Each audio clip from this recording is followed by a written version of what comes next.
Welcome to the AdaptX podcast, where we have conversations with individuals who are building accessible businesses, advocating for inclusion, or excelling in adaptive sports. Our intention is never to speak on behalf of those with disabilities, but provide them with a platform to share their ideas and insights to help us make the world more accessible.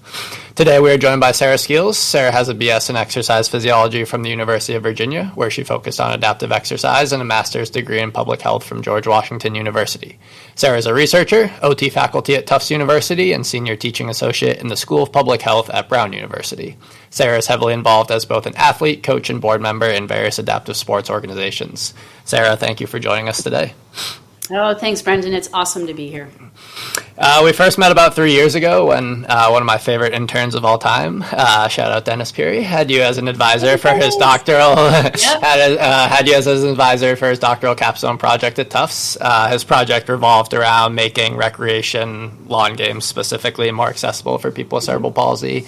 I really enjoyed every meeting as it gave me the opportunity to learn from you, and I'm glad we've stayed in touch over the years. So. Yeah, me too. I'm really happy. You've been the driving force in this staying connected, and I appreciate it. Yeah, that's a very kind way of saying I continue to pester you over the years.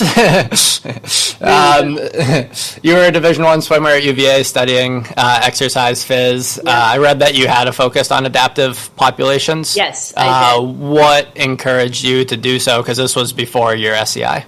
Yes, it was way before all of that. I was young, and I was introduced to disability pretty early on in my life. I was in a Girl Scout. I was in a Girl Scout group a long time ago, and we had a person in our troop who lived with a disability, and it was at the time, when you're a little kid, you seem to think they don't know anything different of anybody, and a lot of people treated her differently, and I never understood that, and I always hung out with her because she was a really nice person, and I helped her out. She needed some help doing some things, and I just sort of became more aware of the differences that happen sometimes when someone with a disability shows up in a space that, especially back then in the 70s, disability was really institutionalized at the time. Parents were told to put their kids in institutions, and we had a very, it wasn't like it is now, thankfully. So I think I carried that with me into school, and when I could take I started taking more adaptive fitness and adaptive, just adaptive, everything I could that was adaptive, that was labeled adaptive at the time, and it just was something that was really interesting to me because it's not just the basics, Brendan. It's applying. This is what I love about working with disability. It is unique. It is not standard, and so you have to know your stuff, because then you have to apply it to a non-standardized person and figure out how they're going to work. Right, and how this is going to work for them, and I find that it's like a puzzle. It's like organic chemistry, this puzzle you put together that can turn out to that ends up in this empowered person in the end. If you're talking about adaptive sport and recreation. Yeah, we talk about how it's always really important to have a strong foundation in exercise phys or strength and conditioning as a whole, though, so I guess it gives you all those different puzzle pieces to assemble. I think some people get into that space because they're interested in disability or they want to be an advocate for disability, but you also have to do your due diligence of really knowing your stuff from an exercise science standpoint, because that's what allows you to kind of creatively apply it to these unique situations. But I think working with adaptive populations makes people better coaches for all populations, and that's something we try to espouse with our course. Yeah, it really you have to have really strong observation skills and really understand how body systems work. And the body's fascinating.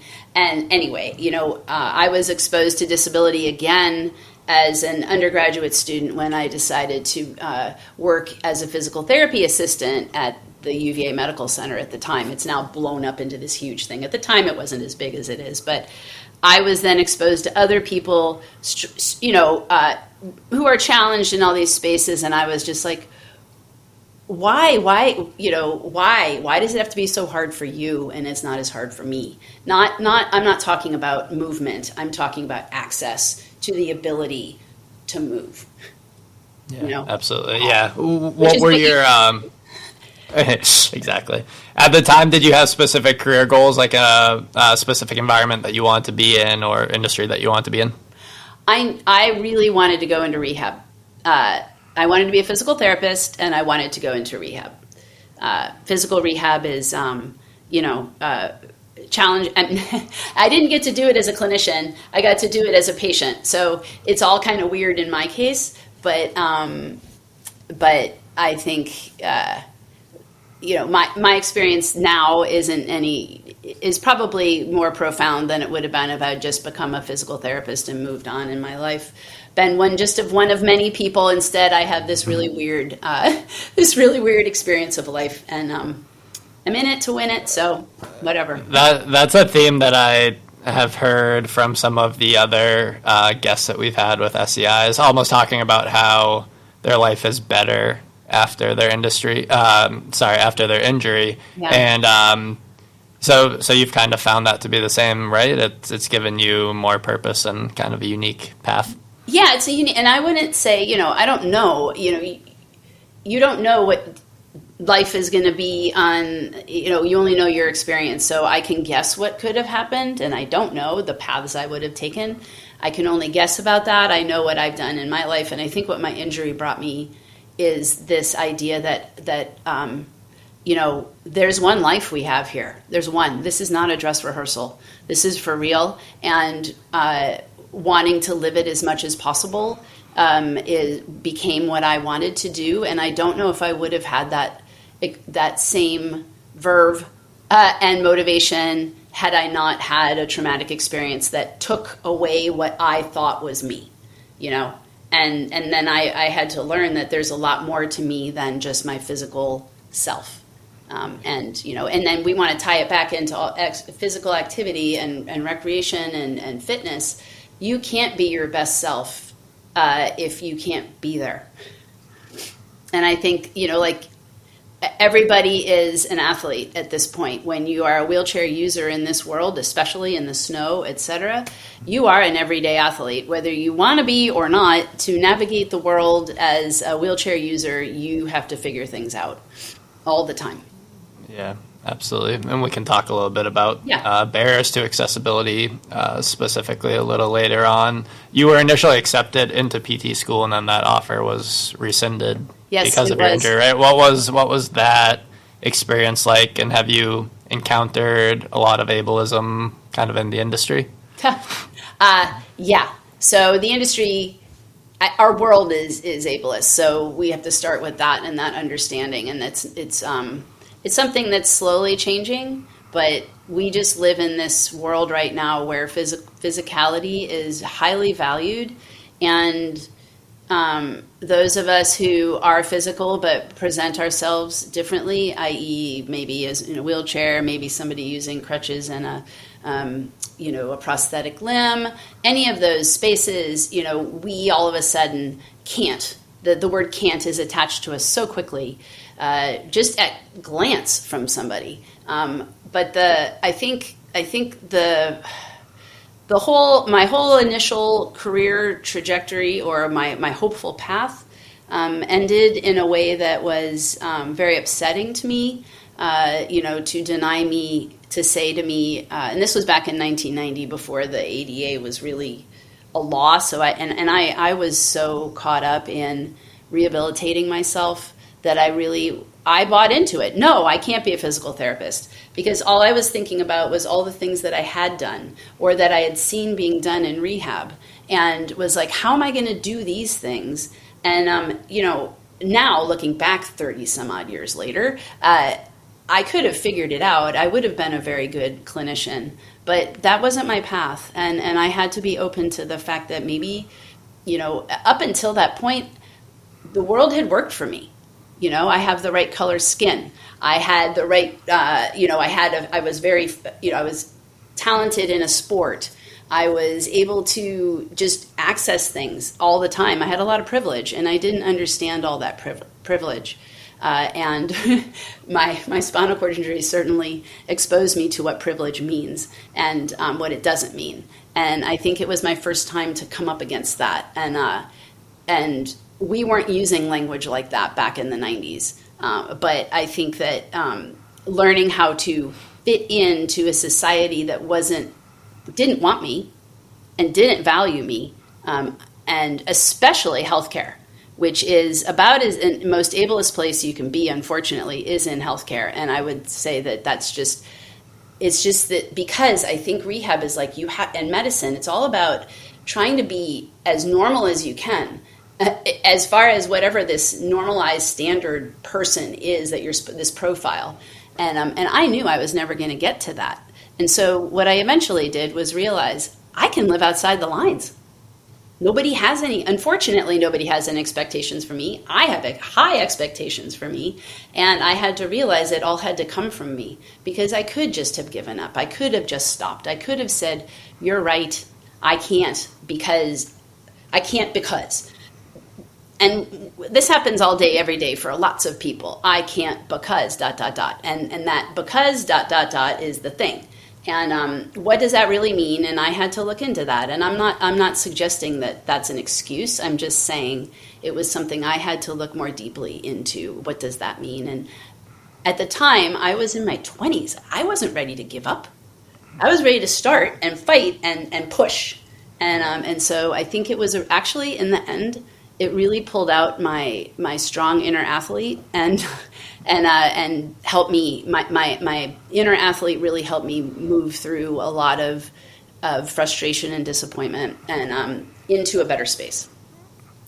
That reminds me of a paper from Alan Jetty, who I know you're familiar with, called The Paradox of Physical Therapy, where he talks about how the physical therapy industry is claiming to value diversity while also establishing these pre-established norms that everyone is supposed to move towards. And so that kind of opens up the debate's probably too strong of a word, but between the medical model versus the social model of disability. Yes. And while I do think it's essential to adopt the social model, that's the first module that we introduce in the course that we teach to fitness professionals. Mm-hmm. But I guess, where do you think both kind of fall, or what value do both the social model and the medical model have in a highly medical field like physical therapy? Yeah, I just gave a lecture to the Brown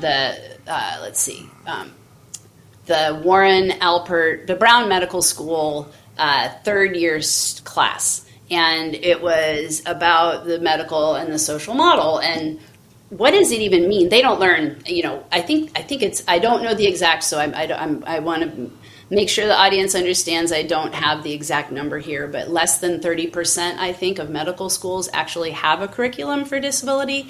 And my guess is that's very similar in physical therapy as well. I didn't go to PT school, I didn't go to medical school, but I've been involved in working on the curriculum at the Brown Medical School to try to at least introduce disability a little bit more to them. And this was what I was talking about, was the medical model and the social model, and what does it mean in medicine? And in my opinion, someone with a disability develops their status quo, whatever that status quo is in their life. So they initially, if you acquire a disability like I did, you have the health management issues you have to learn how to get through. And you create this is how I manage my bladder. And I know when I have a UTI, or I know when I don't. So I know when to seek medical care because I am out of whack. Where am I out of whack? And so when my symptoms flare up and I want to get back to my status quo of my general health, that's when medical model helps, because we can figure out, what are the symptoms? I go to an expert, a healthcare provider, who I will demand works with me, not to me, not at me, but with me, to figure out what is feasible for me, what is reasonable for me, what can I do? And then I go back to my social model, which is I'm chugging along. This is who I am. I'm moving along in my day. My disability is very, I don't want to say the word controlled, it's a dangerous word in my opinion, but things are relatively manageable, and I'm doing fine. And in that case, I may not go to a physician or an OT or a PT to make anything better. I might be going to there, or to cure me, to cure something, because that's not going to happen. I might like need to get back to where I was, or get a little bit stronger. But those are my goals, not somebody else's goals for me. Those are my things that I want to do. So I see the social and medical model, it can work together. And I don't think we need to attack the medical model, but I think we need to be aware of when is it useful and when is it a barrier. And unfortunately, that has to be driven by the person, but when we enter healthcare, we'll call patients, which I've never understood, because it does require significant patience, the different spelling to be a patient. But when we're out in the regular world, I'm not a patient. I'm a human being. And I don't like being called a patient when I'm not in medical care. So it's when the medical model comes out into the real world and starts walking around and putting a lot of unnecessary, and I'm going to use the word barriers again, or challenges, in front of somebody for really no good reason, in my opinion, for no good reason other than, well, you're different, and you're different in a way that isn't valued, and so you therefore are inherently never going to get to what we want you to get to. We being the medical world saying, well, physiologically this is perfection and or standard, and you're never going to get there because you have a spinal cord injury. And I say to that, well, then what's my standard as my person? That's more my responsibility to figure out what my standard is. And then when I'm outside of my standard, that's when I can go seek assistance, and if it has to be medical. I don't know. Does that make any sense? Yeah, no, absolutely. And towards that last point, like the benchmark or the standard, I'm interested in that, not from the lens of like GMFCS, like cerebral palsy, where like I have to label you at a certain level, but more so as a means of evaluating the efficacy of like my training. Right. So if we have a client with an SCI, what do I need to measure? Where is progress shown? What can I expect? Is the goal completely client-driven? Like, does it just depend on what you want to accomplish? Right. Are there things that you don't know that a medical professional should maybe know that they should educate you on, or are you always doing the educating? Right. So I know you helped develop the SCI-FI. Can you maybe explain that or other assessment protocols? Because I can connect us back to Alan Jetty again, who's one of my most favorite humans in the world. And I was so bummed when he retired, but he has a right to go raise vegetables and build beautiful wooden things and raise bees and make honey and all kinds, and chickens and all the things he's doing now. But so the SCI-FI was developed to as a different way of measuring capability. I'm going to change, not ability, capability in those with spinal cord injury. Before that, you had the FIM or you had Asia, and those are two benchmarks, but they were created by able-bodied people, very high-level researchers, but none of them living with disability, none of them living with spinal cord injury. So how do you know what the experience is? How do you really know what somebody's capability is? The way spinal cord injury is set up and taught is, you have your spinal cord and you have where your lesion is, and you have a cervical lesion at C6, let's say. So then everybody said, well, then you're never going to do this, instead of thinking about, well, what can you do with biceps and triceps? What can you do with that? What does that look like? And so we set out to create a more sensitive measure of how a spinal cord injury might impact somebody. And I went around and interviewed millions of people with question banks, prompt banks, and got their opinions, people with lived experience, their opinions on these questions. Somebody who uses a power chair in the old measure, not the SCI-FI, the old measure would say, well, if you use a power chair, you are inherently dependent. And that's just not true. I know a lot of people who are extremely capable power wheelchair users. It takes a lot of skill to use a power chair. A lot of able-bodied people don't understand that. Sip and puff is really hard. You got to remember what to do when, or you're putting holes in walls and running into people and all of that. So I don't think it's equitable to apply the same scale and say, well, which is in the hierarchy of the scale has always been, if you can walk, you have now reached the apex of capability. And yay you, congratulations. And I said to Alan, this isn't right. You can't tell me that I'm not independent because I can't pop up a 10-foot curb. I'm being exaggerating here, but so I argued with him about this idea of walking being, and not just Alan, the team, of this idea of walking being the epitome of what someone with a spinal cord injury, the judgment of your abilities and your capabilities. And he listened and he, agreed. And that's why we developed this measure the way we did, because it was much more comprehensive of the lived experience of those with spinal cord injury. Yeah, I think something like 2.5 billion people use assistive technology, whether it's glasses or wheelchairs, and I don't mean to compare the two in any way. Oh, no, obviously, it's drastically different. But do those scales that devalue assistive technology, that if you're using a manual wheelchair, then you're lesser than that person who's using an exoskeleton to walk, right. And then that person that uses a power chair is less than that person that uses a manual wheelchair. Right. Should walking always be the goal? No, I can't walk, and I'm okay with it. I let that go. For other people, that might be their goal. I just think that we have to be really caught. Sometimes you get this idea that because you're walking, you therefore have no problems and you have nothing. And that's the answer. It's not the answer. You're a walking person, Brendan. Is your life perfectly perfect only because you can walk? Yeah,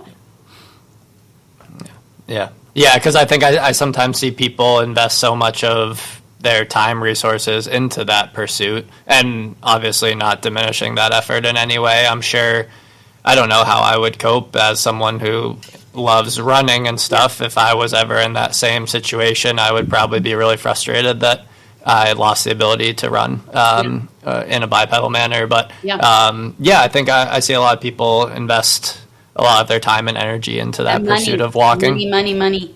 Yeah. Lots of money. And, I'm sitting here talking to you, and I want to be clear with the audience that I'm speaking for myself. I'm not trying to speak for the entire spinal cord injury population here. That is not who I am. I'm not representing, 400,000 people. But this idea of I was injured in 1990, and every 10 years, something big comes, like, you're going to walk again. We did this with rats. And I'm like, if I was a rat right now, Brendan, I would be so set. It would be great. But I don't want to be a rat. I'm a human. And I don't know when we're going to get to this walking thing. But I can say that those of us with spinal cord injury still can work on our health. We still can be healthy. We still can be contribute to the world. We still can engage. And I think to be told from the get-go you can't engage because of who you now inherently are is the problem. Maybe on the topic of that transition to sport and physical activity, what was that experience like? Because you went from being an elite athlete to then being an elite adaptive athlete. Well, you went to a different avenue. That now you're in Paralympic sports. Yeah. So do you think that transition was harder? Do you think an acquired injury is harder to cope with than maybe a chronic one? Are there differences in the two? Yeah, I think the difference is now, after having been out in the world as long as I have as a disabled person, with all the experiences I've had in the world, I think for someone who has an acquired disability, you can check back into when you didn't have a disability. And you can check back into that. And the struggle I think that somebody with an acquired disability has is, who am I now? Who am I now if I don't know how to? And I've always thought that really the key to navigating disability is sort of like thinking about, how do I express myself now? I don't know. That was my challenge. Is I was this very physical person. I defined myself very physically, and then that was, at the time, the way I looked at it, it was taken away. It was gone in a minute, like gone. Like there was no like warning. There was no class ahead of time to say, okay, well now you're going to be paralyzed, and here's a wheelchair, and this is how none of that. You have to figure all that stuff out. And I think the journey is very important, but the journey is just that. It's a journey, and you have to figure that out of like, who am I and how am I going to express myself now in this world? And so as an athlete, when I first was navigating rehabilitation, I was in it. Like, I was the best rehab patient you could be because I'm an athlete, right? So tell me what to do. Tell me what to do. Tell me what to do. Always was pushing my therapist, pushing because of where I wanted to go. And they worked with me, which was really nice and helpful. And so I think my rehab experience was not as hard as somebody who wasn't an athlete, because I knew how to work my body. And I wanted that because that felt like me, like I was tapping into me. And then, moving forward from that was, okay, I was an avid cyclist. I was a runner. I was a swimmer. I was a triathlete. And so how do I get back to some of that? And at the time, adaptive sport was really not as big as it is now. And they had just developed hand cycles. And the internet, there was no internet in 1990, 1991 too. And so I wrote letters to all these places I could find in the library that offered adaptive sport. Because I was like, where can I find a bike? I just wanted a bike, even though I didn't have the use of my right arm at the time, but I was like, I am going to find a bike and I'm going to ride it because, and so I got this bike. It was old and heavy as a Shadow Mach 3 or something. It's a really old, heavy, upright hand cycle, and I could barely ride it, but I was doing it, and it was really important to me. And that feeling of like tapping back into that inner athlete, I don't know how to describe it right now, but tapping into that was really helpful for me, and it made me feel more like me. So then I thought, how am I going to find more of these experiences? And what got me into sailing was just fun. But then what got me into competitive sailing was that because of my whole makeup, I don't classify well in many sports. But in sailing, I classify well, meaning I actually classify with to be able to compete on an even level with everyone else. Whereas, like, if I was skiing, they don't really have a category for me.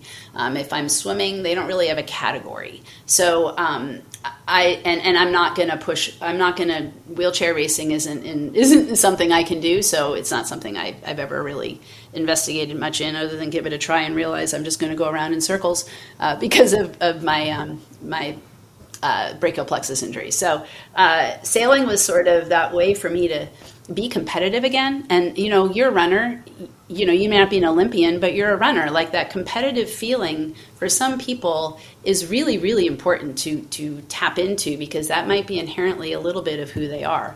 And you can be competitive in your career, and you can be competitive in other spaces, but there's really nothing like to me, there's nothing like really being competitive in a sports arena. in my case, it's on the ocean or in a lake or in a bay or wherever you can sail. But that's kind of how I eventually ended up in sailing. And I don't know, the Paralympic thing was just in front of me, so why not give it a try?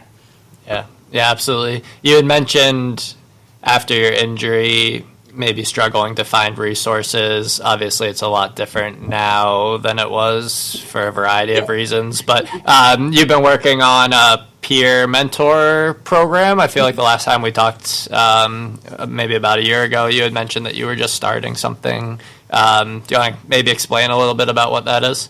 Yeah. Thank you for bringing that up. I wasn't expecting that. So I really believe in the power of a peer. I really believe that we learn best from other people's experiences. There's a lot of knowledge in that. There's a disability studies theorist who is no longer on this planet, named Tobin Siebers, who talks about complex embodiment, which is looking at like how all humans, we have many identities, and when you look at disability, which identities are present in what spaces, and what does that mean? And in that, in all of that, inherently is also the knowledge that you develop over time as a disabled person. Figuring it's an art. It's a way to live. Ingeniously, because you're constantly solving problems and you're constantly navigating spaces that weren't made for you, and you get really good at it. And there's a lot of knowledge in that, and that you want to pass down. I've been a part of this research team looking at what if we take peer mentors, and in this case, these are peer mentors with spinal cord injury, people who have been trained to mentor, and then we put them through more training of how to be a health coach. And we've researched this. We're on our third iteration now of looking at, we took people with spinal cord injuries. They had to be, have been a peer mentor for 5 years and want to become a coach. And then we go through about 90 some odd hours of training in motivational interviewing, in trauma-informed care, in health management, all kinds of spaces. And then these people get certified in something called brief action planning, which has a motivational interviewing base. It's evidence-based and is shown to work. It was developed to be used in a clinical setting of a way to engage with people and help patients set goals that they can actually achieve. And so that's what, and coaching can happen. The way we do this coaching is all through Zoom, so that you eliminate the having to travel somewhere. You eliminate so many barriers that are experienced by those with spinal cord injury, so I can meet with somebody and talk to them like you and I are talking right now, and you can coach me and coach me through some of the challenges. And you, as someone with, let's say you have a spinal cord injury, you've had pressure sores before maybe. And so you know what it's like to navigate some of that, and can support people with resources and information and education and just hacks you might have. And so I really believe that someone, and so we call them SCI-PHC, so spinal cord injury peer health coaches. And it's like a community health worker, but sort of it's kind of in that same vein. And what we're trying to do, what I eventually want to do, is make this something that somebody can be paid for. As a professional, as a member of a healthcare team, why not have a trained person who is also a peer who can help the healthcare team understand maybe where this person is right now in their whatever health situation they have. I really believe in this. I've been researching it, like I said, since 2014 maybe, and now we've done this with working with people who have been injured past 5 years, and we found big benefits in that 5 to 10 year time frame for people. And we even can help people at any time. Anybody can benefit from a coach and from a health coach. And what we're doing next is we're going to be working with people who have been from point of injury to 2 years out, so that 3 years out, so the first 3 years, which is one of the more challenging times after you've acquired a disability, when you're trying to still figure out your stuff. So stay tuned. I'm excited to see what's going to come of that, but I just think that there's a space for this, certainly in our healthcare system now, and I think connecting with peers is just a really powerful thing. Yeah, I think the lived experience piece is essential. When I did a podcast with a friend of mine, John, who has an SCI as well, he was like, "Yeah, I learned everything from YouTube. Right. I was just YouTubing things," and he was like, "That was my best education." And I was like, "Wow!" Yeah, so right now you have, and it's nobody's fault. I want to be careful here. It's nobody's fault, but our system is weird. We learn how to be disabled from non-disabled people. Yeah. That's the model. Yeah, absolutely. And I mean, I could never speak on the lived experience of what you encounter on a day-to-day basis. Yeah. I can only try to learn and support you in that regard. Right.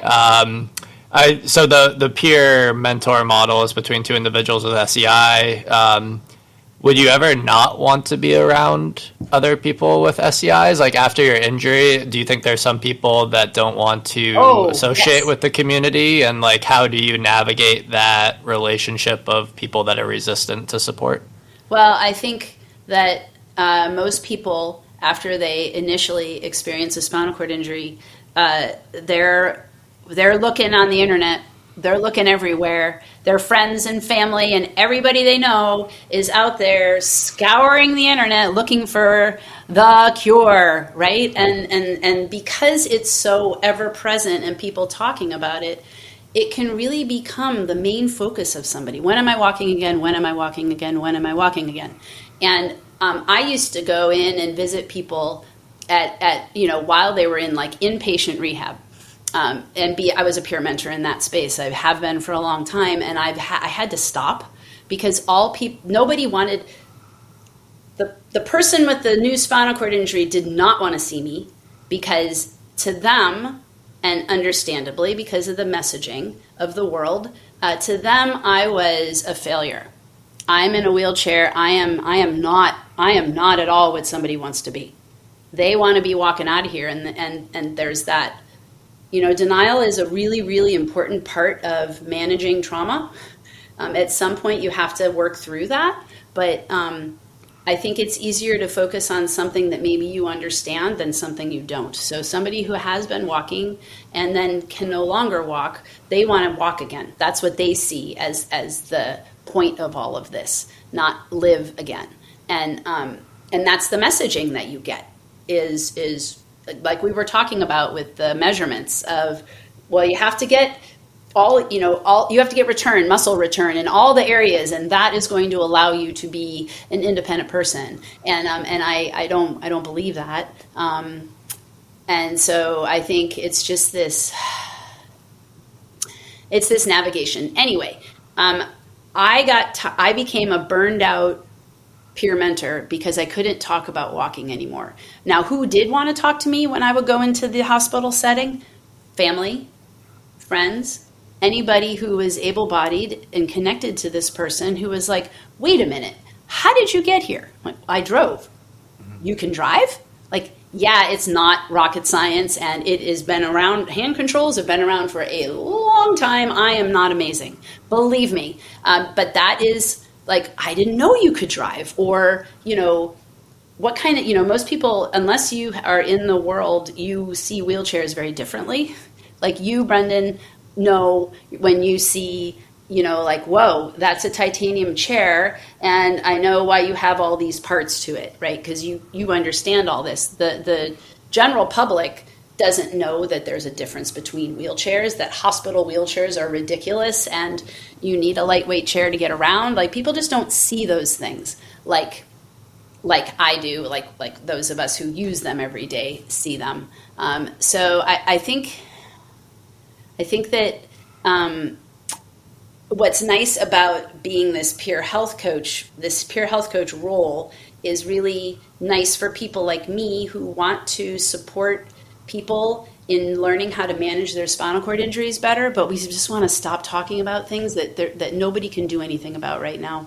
Like, what you can do something about, I can't say, my PT, I had a really great PT in rehab, and she used to say, I don't have a crystal ball. I really don't. And so I have no idea what the outcome of any of this is going to be. But what I do know is what is going on right now. And what we can focus on right now are these things. We can focus on transferring. We can focus on getting stronger. We can focus on learning how to propel your chair better. Those kinds of things that are going to help me in my day-to-day life.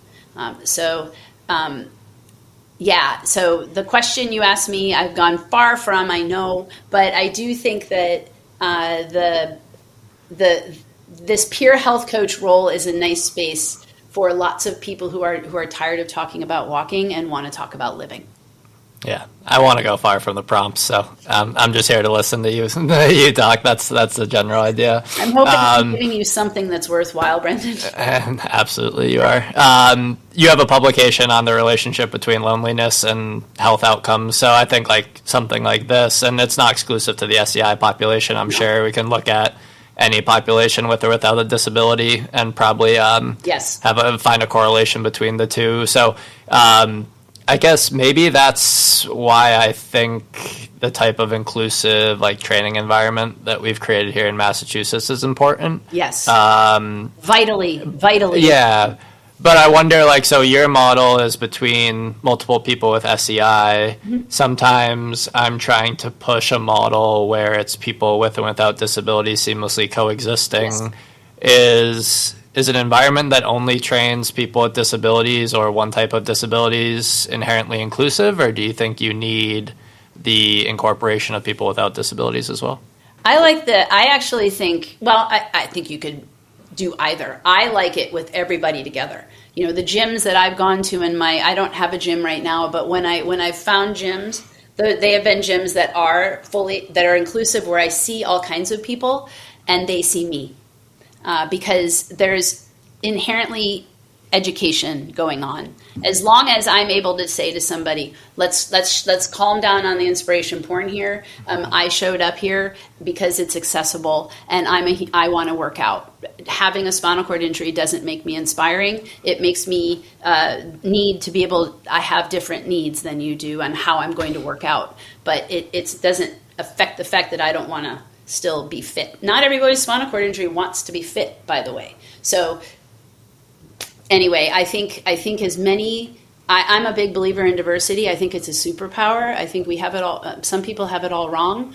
I think there's multiple ways of solving a problem, and when you get input from all the people involved, you're going to create a sustainable solution versus one that's only going to last for a moment or a couple of weeks or whatever. So I think the way you are going, this is one of the reasons I really want to continue supporting you in your work, is it's innovative, and you don't see it like that, but it is.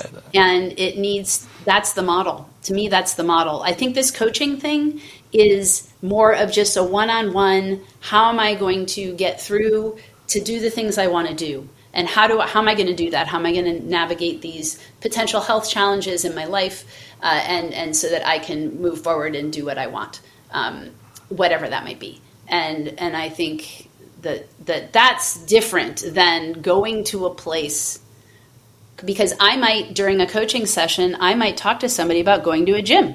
Have you ever thought about going to a gym? I don't know if they know what I'm doing, and I don't know what I'm doing, and I don't know, all these potential barriers that are real, not just imagined, but they are also imagined. Coming to your fitness center, nobody has those, everything's accessible, so there's no questions there, and you know what to do when somebody does show up. You understand that how to help them or how to teach them what, to use the equipment or whatever. So I like, it's like all the adaptive sport experiences that I have. I like to ski, but I don't want to ski on a disabled mountain with disabled people. I don't even know what that looks like. But I want to go ski at Bretton Woods, and I want to ski with all the people here, and I want to get on all the lifts. And why not? They're here for me. And then I'm skiing with people, and they're skiing with me. And I think there's a lot of power in that. Yeah, and that's really only one of the only means of educating general population as a whole as to what people with disabilities can do. So it kind of reframes their expectations. And I think it makes you more approachable. I think, and this Absolutely, is true time and time again in my life. When I appear in a wheelchair, everybody runs away from me. When I appear in my hand cycle, when I appear in my sit ski, when people see me using the equipment I use when I sail, now it's like, whoa, you do this too? How do you do it? And now it's like a visual representation of the fact that we have something in common. yeah. Sport and recreation can be so powerful. Yeah, Yeah, a lot of people don't think that they see somebody sitting in a wheelchair, see somebody with any visible disability, let's say, and like, oh, that's not me. Or in fact, oh my God, I hope that's never me. That's what people think when they see me, you know? Oh my God, what happened? Was I born like this? Oh, there's always, can I have sex? And those are the major questions of able-bodied people. And it's always fascinating, but it's the truth. And I think when you can see that you actually have something in common with someone, it breaks down that really big barrier of you're really different than me and I'm never going to get you. yeah, yeah. I remember a couple of years ago you had mentioned in one of our conversations, and I probably only remember it because it was confirmation bias for me at the time, but you mentioned that you almost preferred to work with personal trainers instead of physical therapists in some ways. What do you think is the line to not to cross between what a personal trainer can do and what a physical therapist can do? Ooh, that's a good question, especially in today's world where you have personal trainers who have all kinds of experience behind them. I think if you're dealing with a condition that the trainer doesn't quite understand, like, how far can I push your shoulder? A trainer would be like, we're going as much as we can, right? But maybe for me, that isn't. When I was in my Paralympic campaigns, I used to go see this awesome trainer, but he would train me to the point where I literally couldn't drive home after working out. I couldn't drive home. I had to sit for a half hour and recover before I was strong enough again to drive. That's probably on the edge. For an Olympic athlete, that's not on the edge at all. That's, to me, in my mind, that's standard. But in my life now, I couldn't go see somebody who's going to push me that much because I may not be able to do the things I need to do in my life that day. And so I think trainers don't always understand that. And there's no knock on trainers, by the way. I'm not trying to create an us and them world. I think a physical therapist might understand that more, but they may never push you hard enough as a result, right? So I think it's up to the person, what they prefer, who they prefer like working with. Of course, there's always the insurance factor. But I think healthcare is very limiting to those practicing healthcare now. You're only allowed 15 minutes or whatever with a physical therapist, and you're going to work with all the assistants and everybody else while they're supervising other people.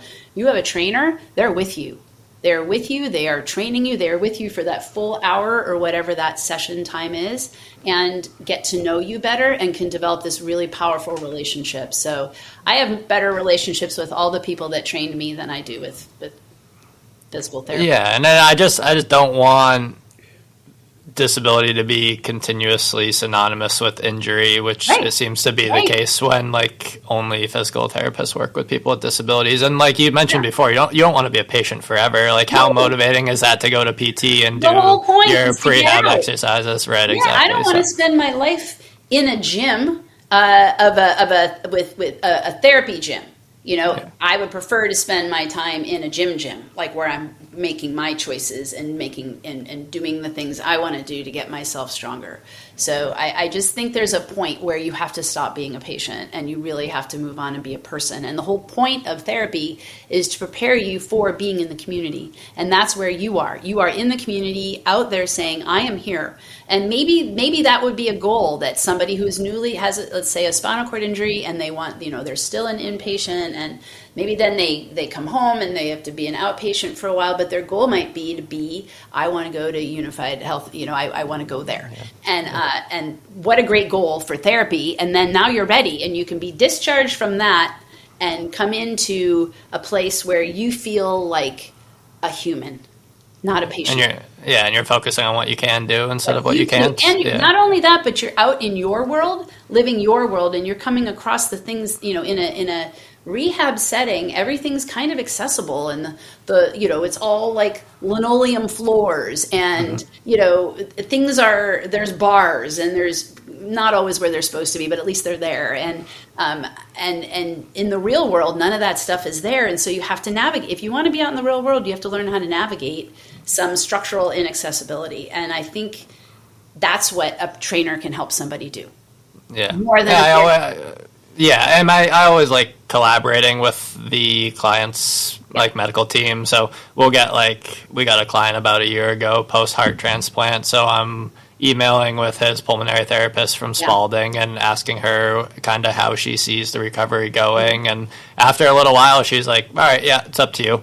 I'm like, "Oh, all right. I guess we'll just keep going with what I think." So, but I'm also interested in as we teach personal trainers and strength and conditioning coaches how to work with adaptive populations, I'm very interested in how I can measure that they've acquired and are able to apply the information. And I know I was reading something about your course at Brown and how you don't have a final exam, you have a community impact project. And I'm just really interested in, I guess, assessment of learning and application of learning, because I want more gyms like mine to exist, but I'm not too naive to assume that someone can just take my online course and be ready to go. This is a dozen years of working with hundreds of people with disabilities, and that portion is missed in the online learning. So I'm not sure if I'm going to espouse personal trainers can work with people with disabilities. I want to make sure I'm sending them to the right people and the qualified people, and like you said, that know how to work with the adaptive population. So I'm not sure exactly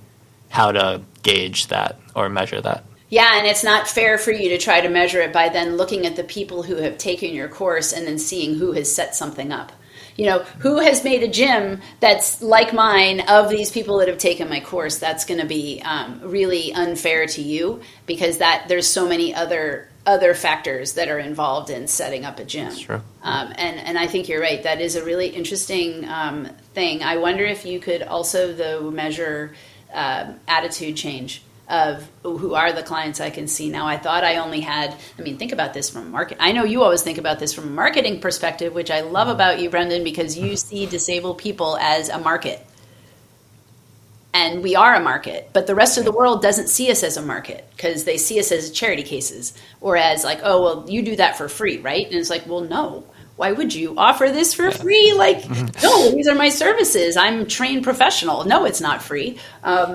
There's value here. But I think that, to me, in general, the accessibility is more of an attitude. And what I mean by that is thinking about, of course you can get there, right? If that's your baseline of course you can get there, you're going to help somebody problem solve how to get there, wherever there is, right? And I think there's a lot of value in that, because so many people are well, this is what you have. Good luck, and walk away, like that cardiologist said. Well, it's up to you now, or the pulmonologist, or whoever it was. And I basically my job is done here. And that's kind of the goal of healthcare, is to discharge you, right? But that isn't the goal of a fitness professional. The goal of a fitness professional is to keep people coming so they maintain or improve their strength, their fitness, their agility, their whatever they're working on, right? And so I do see some differences in those spaces too. Of healthcare provider, there's an end. Trainer, there's no end. Yeah, that's interesting perspective. I hadn't really considered, because I think I was using how many programs like mine exist as a measuring stick to the efficacy of the course that I'm teaching. And so now we're almost considering oh, do I need to open more gyms? Like that wasn't the avenue that I wanted to go. That's why I made the course in the first place, because I didn't want to own a bunch of gyms. I wanted to help people run more inclusive programs. But Right. I'm like, I'm teaching this class, like a few hundred people have taken it, and I haven't quite found another gym like mine yet that's existed. I'm like, okay, maybe I just have to keep going. But then we apply for grants, and they want to see an impact. And so I'm like, okay, a few hundred people have taken my course. That's not really an impact, though. That's a business thing for me, but it's not showing how many people with disabilities benefit from my course, which is what the ultimate goal is. I'm going to think about that. I'm not going to solve the problem during this podcast, but I really want to think about that. Maybe we can get another DEX student for you.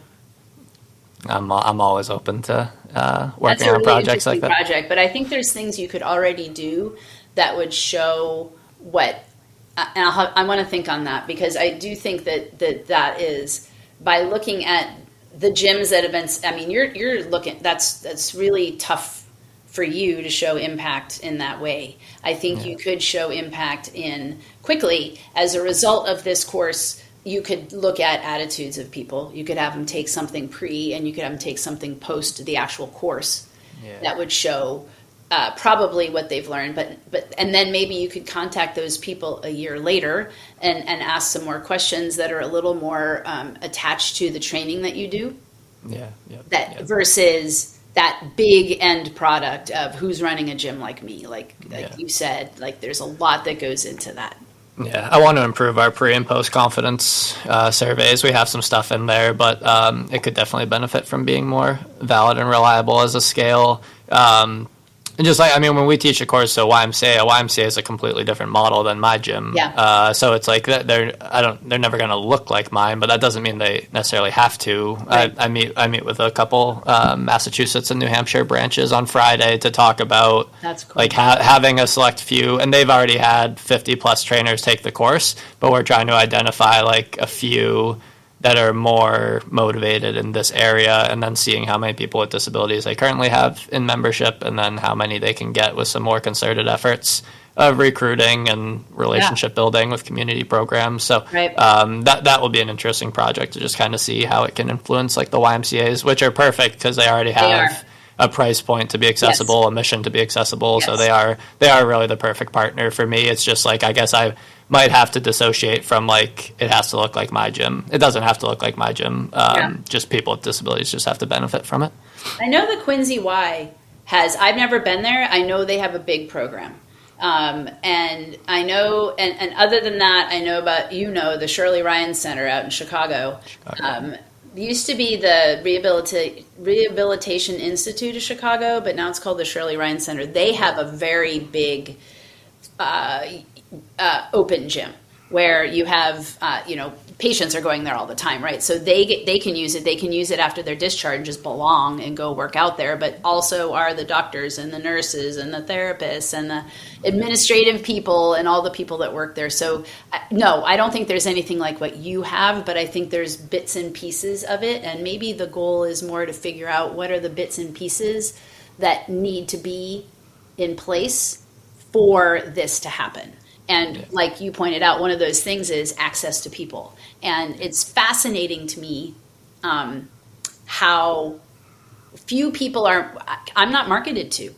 No one contacts me and says, hey, I've got this accessible gym. Do you want to come? Like when you watch the fitness, those ads for like the big fitness centers, the 24-hour gyms and all those places, you don't see wheelchair users in those spaces. And so as a wheelchair user, I'm like, well, I don't think I can go in there and use that equipment. So that's off to me. And I only can go to therapy and I only can go to these because that's what's designed for me. And that isn't the case. So I think it's more of a marketing issue in some ways. And anyway, I think it's a really fun problem to try to solve and address. But I think the biggest thing in my mind is getting people with disabilities to believe that they belong in a gym.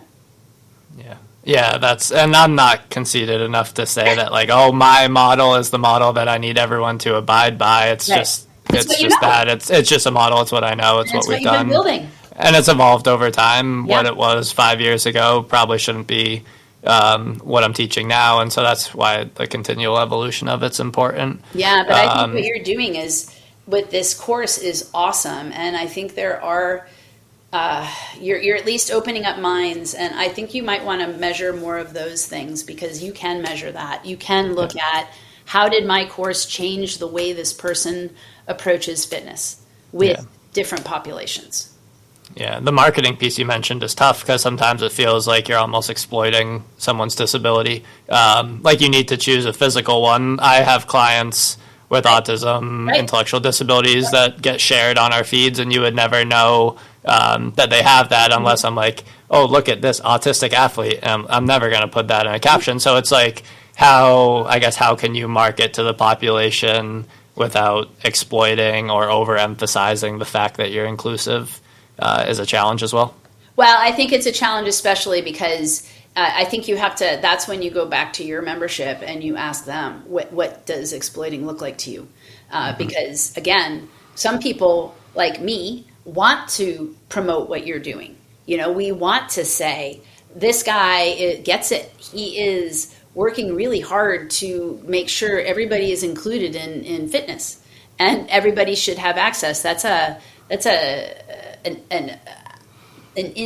that a right to some? Is that a inherent right that we all have to be able to move? Anyway, I don't want to get into that. I'm not a Greek philosopher, but I think we still haven't discovered. This is still an issue, right? Nobody has discovered the exact formula of how to get. For every one person you see out in the community with a disability, there's 10 at home, not going anywhere, because they don't think they can or they can't for whatever reason. So it's collectively a societal issue. I always think about disability as the last form of diversity that we have yet to fully embrace.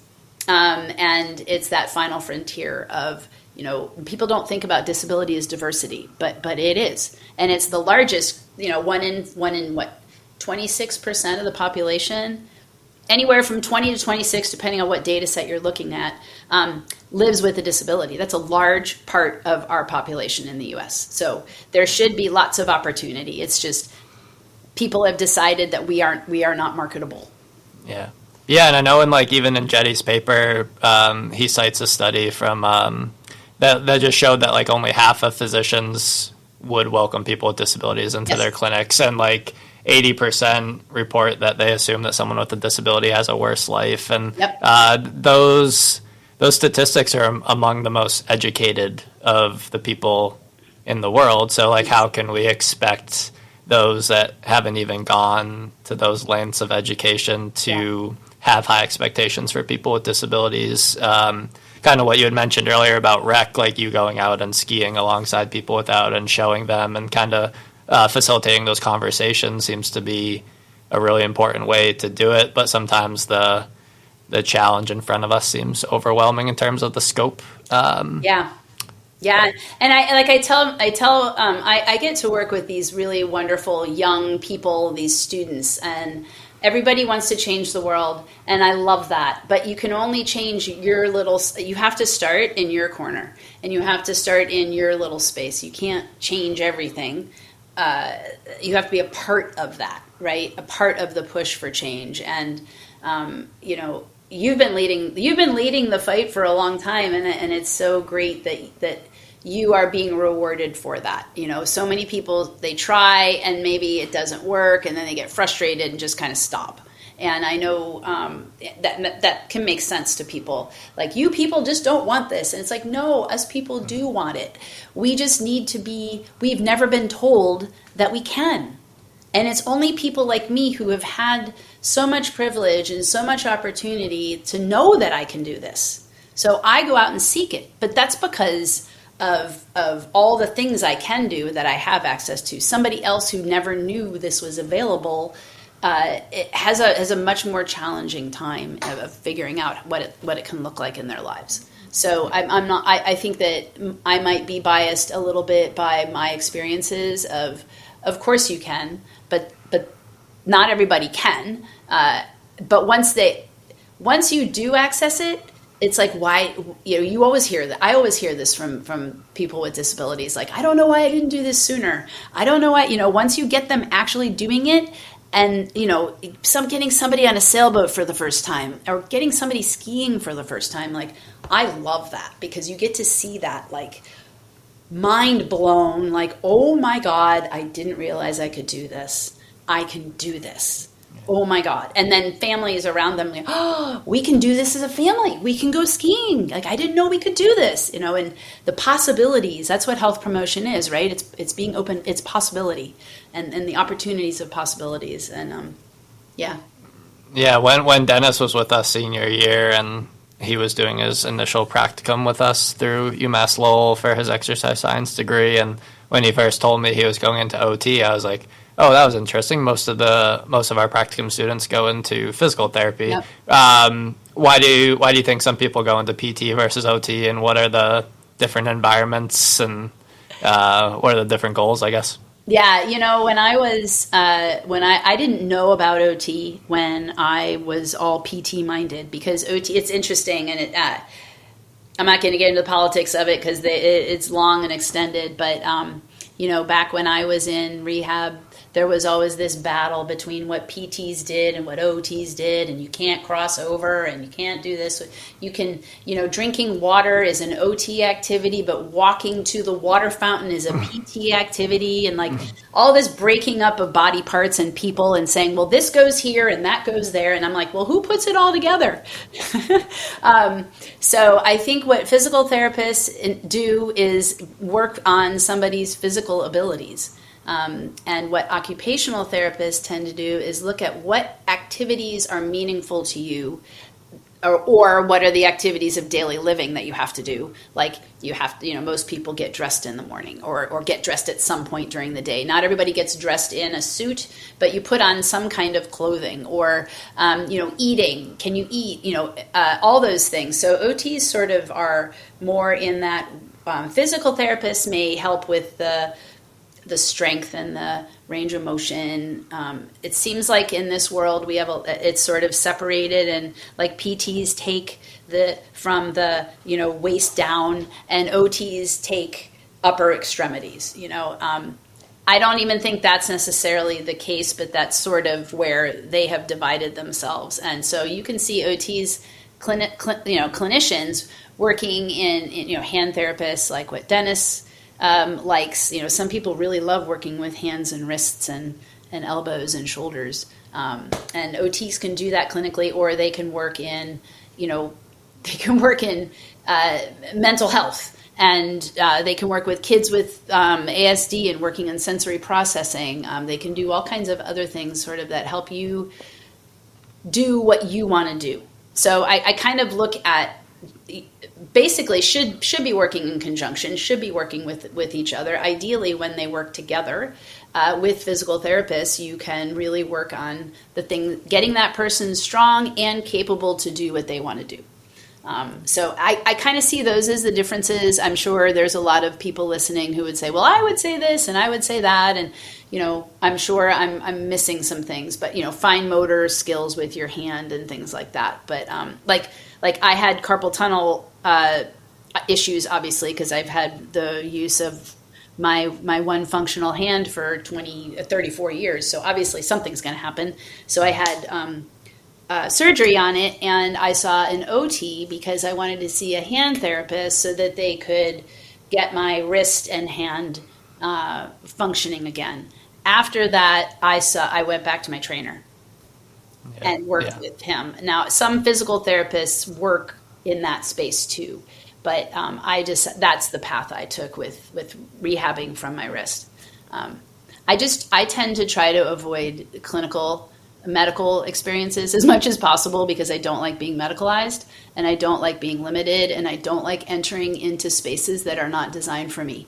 And it's fascinating to see the number of physician offices and practices that are not accessible, don't have a bathroom I can use, don't have a table I can use, don't have pretty much anything that I can use in my recovery.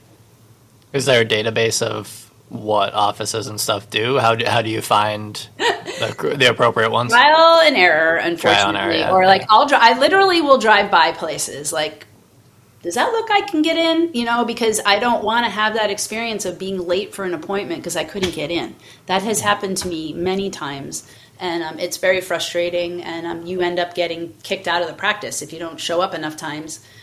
So I'm different maybe in a lot of ways. Like I tend to try to avoid as many medical interactions as I can. And I prefer to work with regular humans as much as possible. Because a physician, yes, they're educated, but highly educated in one thing. Right. And that is how a standard body works. That's what they learn. Yeah, that's tough. I had a high school student come to the gym last week, and I think this year she was introduced to like a unified PE class and really grasped it and really loved it. And that was actually a similar experience to kind of how I got into this in the first place with unified sports. But she was asking like, oh, how do I think she wants to pursue health sciences next year at the university where she's playing lacrosse. And she's like, should I go to PT? Should I go to OT? Should I become an athletic trainer? She's like, what'd you do to get here? And I'm like, well, I studied special ed, and then I went into this, and that. And there's really no one path. And I found myself struggling to guide her. Not that it was my responsibility to guide her, but offer any suggestions that I felt had any substance in terms of like what direction she should go in outside of accumulate as many experiences as possible. I think that's the way to do it. I initially where I went to University of Virginia, as you said, and they didn't have a PT program there. And I didn't know I wanted to be a physical therapist when I entered school. And I thought I wanted, I don't know, I was like some 18-year-old. I just wanted to go to Virginia and swim. And medicine, I knew I wanted to learn about the body. I just didn't know what, because I was 18. And I then was like, being an athlete, because inherently, if you're an athlete, you end up in the training room if you're doing it. I mean, back then, I think things are so different now, Brendan, than when I was a student athlete. Thank God, they're much better, much better. But so I would go to the training room, and I'm like, well, this is kind of cool. I wonder if I want to be this, and I could take classes in athletic training. It was an option at that school, and I did my internships. I was in there taping ankles, and it was a very male-dominated world at the time, and a lot of, as a woman, even the athletes were like, you can't tape there's no way, I don't want you taping my ankle. Well, why? Because you're a woman. Because you could say that then, in 1988.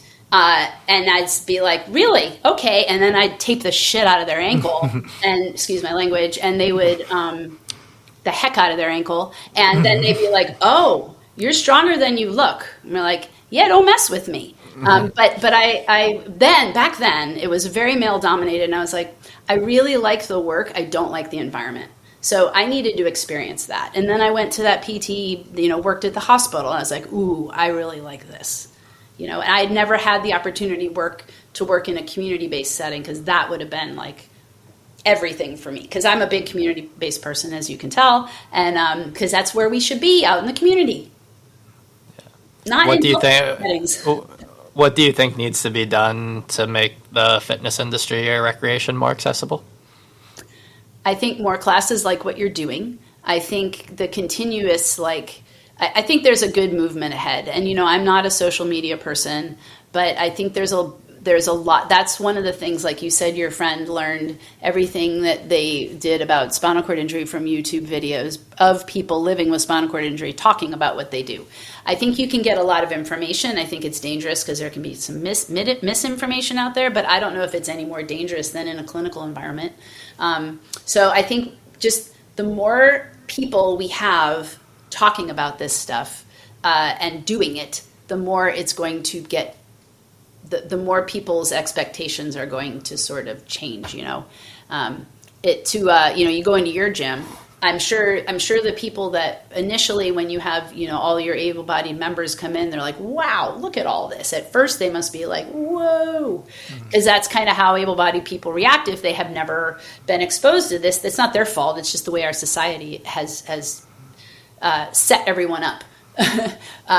And that after time, I'm sure in your gym, it's like, oh yeah, it's just these people, and I see them as people and not as anything special. And okay, you getting stronger today or whatever, and you get more of a us and us world, not an us and them world. And I think the more we continue pushing the us and us world, especially in adaptive sport and fitness, the more, and not make it this specialty of, well, you have to have a special ed background, for example. Like, I don't even like the term special ed. Like, it's neither special. I wouldn't say, you have special and you have gifted. Which one in your world do you want to be, right? The way we hierarchize all of this. But anyway, I've detracted again from the original question. But I think it's a slow process to change minds. But I think once you do it, you create almost little minions of people that are really passionate about this. I'm sure there are people that go through your class who are like, oh my gosh, I had no idea this was all here. I'm so excited. And you might get some other people that are like, this is really helpful. I don't know if it's for me. Obviously you can't push everybody into that space, but you can at least expose. And so I think the more exposure, the better. Yeah, the expectations is an important thing, and that's where I sometimes feel like such a pessimist and curmudgeon, but I'm sometimes annoyed when I see people praising the rudimentary tasks. You mentioned inspiration porn. It's a topic that we've talked about ad nauseum on the podcast with the various guests, but that stuff does, I think it does more harm than good. When I see someone with Down syndrome and a trainer posts a video of them performing really bad push-ups or really bad squats when the client would be perfectly capable of doing better with some proper instruction, and then everyone in the comments is like, wow, this is so great, you're incredible, referencing the trainer, not even referencing the athlete. That stuff's and that's always been so uncomfortable for me every time I post something and the comments get directed at me instead of the athlete. It's so great that you do this for the kids. It's no, that's not what I'm trying to show. So that kind of goes back to the challenges of marketing and exploitation and stuff. And I think it's never ill-intentioned when people when people say oh, that's great, it's so awesome that you're doing that, but it's tough because I know it means that we're stuck in this certain level of expectation. I get equally as frustrated, Brendan. Maybe that's why we get along so well. But, I guess. But I think that it can drive you. I believe I've had an up and down space in all of that, of do I want to be a part of this? Do I not? I made a decision let's see. It was when I went to graduate school. When I went to graduate school, I didn't want to, I'd been injured for I'd had my spinal cord. I'm not injured anymore. I need to be clear about that. I live with something called a spinal cord injury. I'm not injured. Just because I am one doesn't mean I want to be in this world. So I definitely had a moment with myself where I was like, do I want to continue working in disability or do I want to work outside of that? And my thesis project was developing a bicycle safety video for middle school age kids on wearing helmets. It was called Helmet in a Jar, or Jello in a Jar. That's right. I named it Jello in a Jar, and it was used by the National Safe Kids campaign, which is this big unintentional injury prevention organization, childhood injury prevention organization. And I thought that's what I wanted to do, was because I bought into all this, you don't want to have a disability. So this is, obviously bicycle safety matters. I'm alive because of a helmet. So I believe strongly in helmets. And anyway, I did that, but it wasn't as satisfying as when one of the other projects I did was I developed an entire health curriculum for people with spinal cord injuries. This was in 1993. There wasn't anything like that. Nobody was talking about health promotion and disability. So I didn't have anybody to mentor me through the next phase of what that could look like. So I had to take on, and I think in the end, now that I think about it, it's because of academic ableism, and nobody saw what I wanted to do as valuable because nobody was talking about healthy disabled people. They were just talking about preventing disability. And I was more like, well, we're not going to prevent us. Eugenics didn't work. It's never going to work. So what do we do with all these people that are here, and can't they become healthier? Of course they can. But there was nobody that was there support more academic pursuit. So I ended up going into nonprofit and going in this, like, I do want to work with disability. So it was an evolution for me as somebody living with disability to decide, is this the world I want to be in? And it was because I didn't want that, you're amazing. You're amazing because you showed up here. And I'm like, I shouldn't be amazing because I showed up. It shouldn't be amazing, Brendan, that I can teach college. It shouldn't be that students have never been taught by somebody. It shouldn't be that you are the only access to adaptive phys ed education for people. You know, it's just the way it is right now. And these are the things we have to trust, that as we keep moving forward, this is going to become a bigger movement. And it has, because I can tell you, when I started, this wasn't even an option. What you're doing wasn't even an option. And now it's becoming something. And I just feel like time ticks, and everybody has their own concept of time. But I believe we have to trust that moving forward, as long as you keep the ball moving forward, it's going to keep moving forward. And it may not look like what you want it to look like at the end, but it may look like something you never expected also at the end. And I don't even know what the end looks like, by the way. I hope we never get to the end.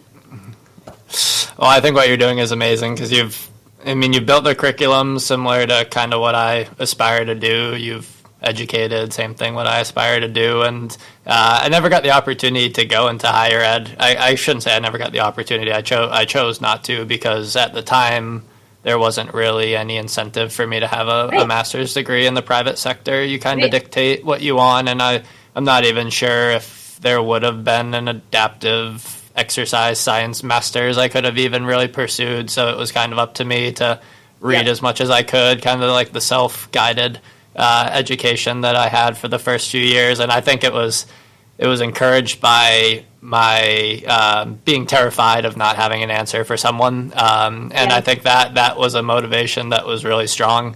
And I think it really led to a lot of my learning, was just this concern that I wasn't going to be able to help whoever came in through the door. So, I think I say in the course that you're not expected to have all the answers, but you are expected to care enough to try to find the solutions. And I think if maybe just lowering that fear level for fitness professionals and giving them permission not to be negligent, but to take in this whole population that's currently not served. Right. And you can start, maybe you don't have access for wheelchair users, but maybe that's something you work toward. But maybe you do have access for people with limb loss, or maybe you do have access to the myriad and large population of people that that we in the disability community think of as hidden or invisible disability. You know, those populations of people need fitness just as much as everybody else, and you're not going to necessarily find them by saying,